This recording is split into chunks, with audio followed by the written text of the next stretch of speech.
Yeah, Kendall. The main thing you have to focus on is how you would make money. First of all, Grenada is not a paying market, so making money from content or the system itself would be challenging.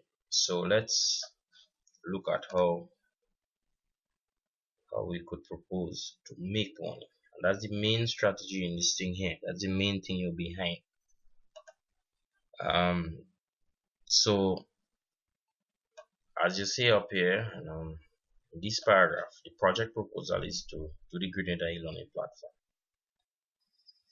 Okay, now the platform you would consider it to be hardware and the software that you'd install. So we install that, maybe whatever one you want, Google, Canvas, whatever one. Right.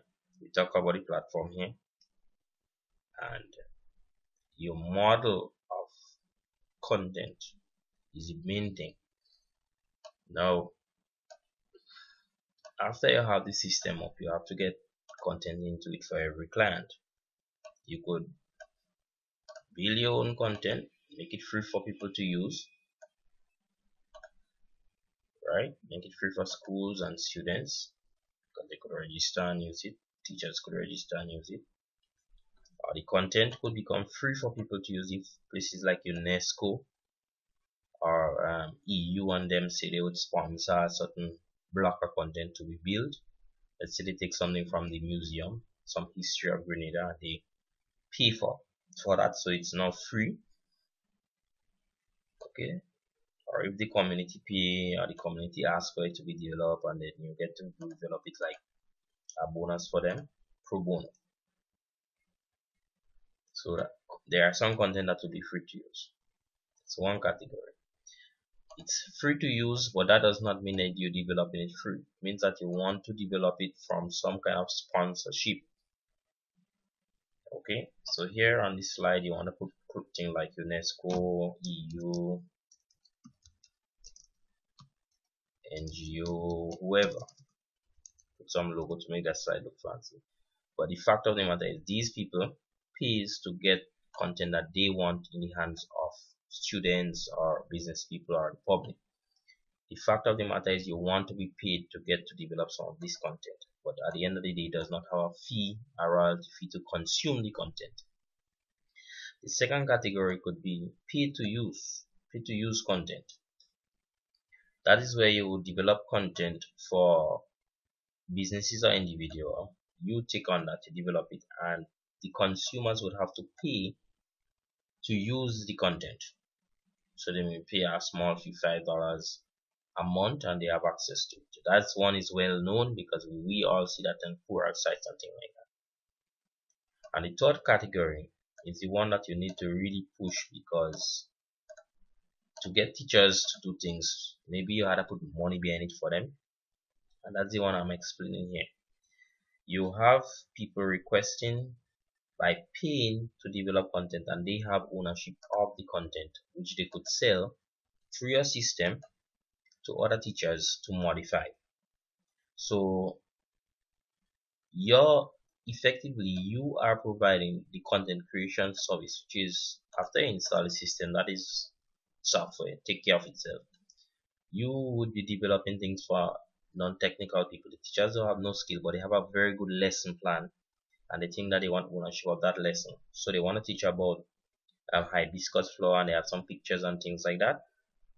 They send it for you and you develop a nice lesson for them. They are happy with it. The ownership is theirs.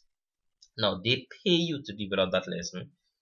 The lesson is in the system and the lesson is made available for the public to use.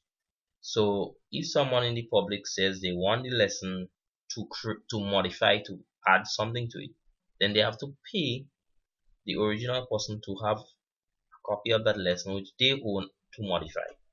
Now when they want to modify, they come back and they pay you to do the modifications on their behalf.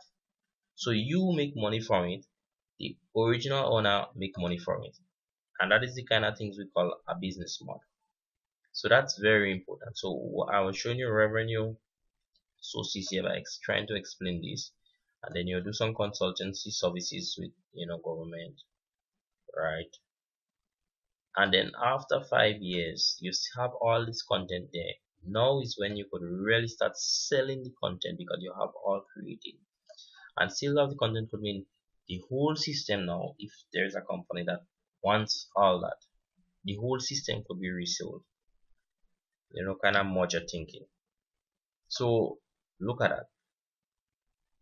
All right, and try to understand. So here we have to put system fees to cover all kind of things. We have hosting fees, we have system fees. That would cover all kind of development service around the system, the software, the hardware, installation of the system, making sure everything works. That is system fees. And developmental acquisition of the software is different. You could buy the software, but you may have to customize it. So that's where you buy it here, customize it, and development is install it on the server, change things, modify it a little bit, security and all kind of things. That's system fees. That's why you have continuous system fees. Hardware backup bandwidth. This is for hosting, but more than hosting. Hosting is for the system itself. But more than hosting, you need bandwidth. You need to pay for bandwidth. Now, in the first case, you may install it in Azure website. After 3 years, Azure goes down and you have to pay. So that's where this money would come in. And then, well, marketing and consultancy people will charge you to perform certain activities. I hope that clarifies.